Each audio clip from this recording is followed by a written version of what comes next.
சீரியல்களின் full எபிசோடுகளை Sun டிவியில் ஒளிபரப்பான உடனே எக்ஸ்க்ளூசிவாக சன் நெக்ஸ்டில் மட்டும் ஃப்ரீயா பாருங்கள். சொல்லு ராம், என்ன பண்ணிருப்ப? நான் அந்த பொண்ணை விட்டுட்டு உன்னை தேடி வந்திருப்பேன். அப்போ எந்த பாவமும் பண்ணாம உன்னை நம்பி வந்த அந்த பொண்ணோட வாழ்க்கை?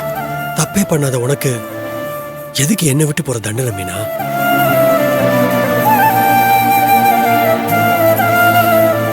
சரி, நீ என்ன பண்ணிருப்பன்னு சொல்லு.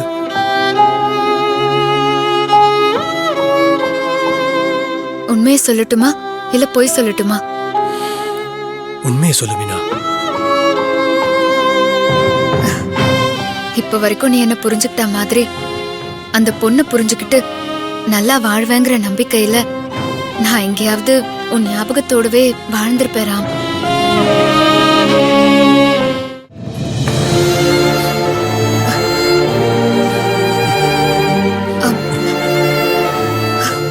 ராம், என்ன? ஆனா அப்படிதான் எதுவுமே நடக்கலல்ல. இடு. அப்படி நடந்திருந்தா என் வாழ்க்கையில திருத்திக்க முடியாத அளவுக்கு ஒரு பெரிய பாவத்தை செஞ்சிருப்பேன் மீனா. ராம், நம்ம கும்பிடுற கடவுள் நம்மள கைவிட மாட்டார் ராம். எது நடக்கணுமோ அது நல்லபடியாவே நடக்கும். என் ராம் என்ன புரிஞ்சுக்கிட்டவனா கிடைக்கணும்னு நான் அந்த கடவுள் கிட்ட வேண்டிக்கிட்டேன். கடவுள் என் வேண்டுதலை நிறைவேற்றிட்டாரு. அந்த நெருப்பு வளத்துக்குள்ள உட்கார்ந்து நீ வேண்டிக்கிட்டியே, அதுவா?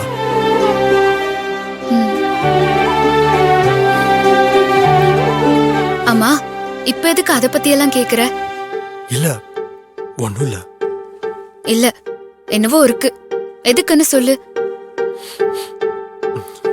ராம், கேக்குறேன்ல, சொல்லு ராம். லவ் பண்றதுக்கு முன்னாடி லவ் சொல்ல தயங்குற எல்லா பசங்களும் அதே பொண்ணை கல்யாணம் பண்ணி கூட்டிட்டு வந்ததுக்கு அப்புறம் அவங்க கிட்ட மன்னிப்பு கேட்க தயங்குவாங்கன்னு இப்பதான் நானே தெரிஞ்சுக்கிட்டேன் மீனா. மன்னிப்பா? ஏன் கிட்டியா? எதுக்கு ராம்? நீ எதுக்கு என்கிட்ட மன்னிப்பு கேட்கணும்? எது எதுக்குன்னு பிரிச்சு பார்த்து சொல்ல தெரியல மீனா. மொத்தமா நான் பண்ண எல்லா பாவத்துக்கும் சாரி கேட்கணும்னு தோணுது. ராம், என்ன ராம் நீ பாவம் அது இதுன்னு பெரிய பெரிய வார்த்தையெல்லாம் பேசுற? நம்ம ரெண்டு பேரும் புருஷன் பொண்டாட்டி ராம். நம்ம ரெண்டு பேருக்குள்ள சண்டை வரலாம், ஆனா சாரிங்கிற வார்த்தை மட்டும் வரவே கூடாது. அது ஆரம்பத்துல மனசு அமைதிப்படுத்தினாலும் போக போக பெரிய பிரிவை கொடுத்துரும் ராம்.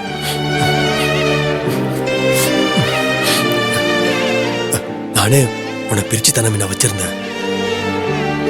அதுக்கு இந்த ஒரு சாரி மட்டும் பத்தாதுன்னு எனக்கு தெரியும் மீனா.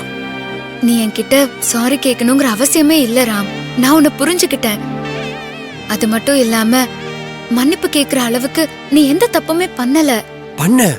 தப்பு பண்ண. என் தங்கச்சிக்கு நீதான் கல்யாணம் பண்ணி வச்சேன்னு இப்போ வரைக்கும் நம்பிட்டு இருந்தனே, அது தப்பு தானே? எனக்காக நீ அத்தை பொண்ணுன்னு போய் சொன்னது ஓ சொன்னதுக்காக நினைச்சு அதுக்காக நான் உன்னை வெறுத்தனே, அதுவும் தப்பு தானே மீனா? இதெல்லாம் தப்பு மட்டும் இல்ல மீனா, பெரிய பாவம். இவ்வளவு பெரிய முட்டாளா இருந்திருக்கேன்னு இப்பதான் மீனா தெரிஞ்சுக்கிட்டேன். கண்டிப்பா நீ ஒரு நாள் என்ன புரிஞ்சுப்பேன்னு எனக்கு நம்பிக்கை இருந்துச்சு ராம். அது வரைக்கும் நான் காட்டின வெறுப்புலதான் நீ வாழ்ந்துட்டு இருந்திருக்கணும் மீனா.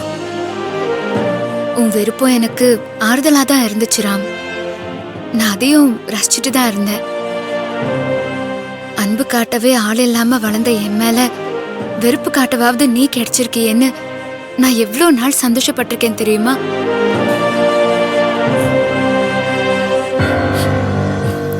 ராம், என்ன பண்ற சின்ன குழந்தை மாதிரி? இங்க பாரு, இங்க பாரு ராம். இல்ல மீனா, என்ன நினைச்சா எனக்கு அசிங்கமா இருக்கு மீனா. கணேஷுக்கும் தேவிக்கும் வேதனைக்கு தான் கல்யாணம் பண்ணி வச்சாங்கன்னு கணேஷ் சொல்ற வரைக்கும் அவங்களுக்கு நீதான் கல்யாணம் பண்ணி வச்சேன்னு உன் மேல கோவத்துல இருந்துட்டேன் மீனா. நீயும் இல்லைன்னு தான் சொன்ன, ஆனா நான் தான் உன்னை நம்பாம புத்தி கெட்டத்தனமா வாழ்ந்துட்டு இருந்தேன். அத நினைச்சா எனக்கு என் மேல கோவம் வருது மீனா. ராம், உன் இடத்துல நான் இருந்திருந்தா கூட நானும் அப்படிதான் நினைச்சிருப்பேன் ராம். ஏன்னா அவங்க 2 பேருக்கும் கல்யாணம் நடக்கும்போது நான் தானே கூட இருந்தேன். அப்போ அப்படிதானே நினைக்க தோணும். நான் கண்ணால பார்த்ததை நம்பியிருக்க கூடாது மீனா. உன்கிட்ட என்ன நடந்துச்சுன்னு விசாரிச்சிருக்கணும். அப்பா மேல இருக்கிற பாசத்திலையும் அவங்களுக்கு கல்யாணம் நடந்துடக்கூடாதுன்ற ஆதங்கத்திலையும் உன் பேச்ச கேட்காம விட்டுட்டேன் மீனா. சரி விடு ராம், இப்பவாவது தெரிஞ்சதே. இனிமேலாவது மத்தவங்க சொல்றத கேட்காம என்ன நடந்திருக்கோன்னு யோசிச்சு முடிவு பண்ணு. மீனா, மீனா, உன்னை புரிஞ்சுக்காம இருந்ததுக்கு என்ன மன்னிச்சிரு மீனா. திரும்பவும் ஆரம்பிச்சிட்டியா? இங்க பாரு ராம், நீ என்ன புரிஞ்சுக்கிட்டதே போதும். நான் உன்னை தப்பாவே நினைக்கல.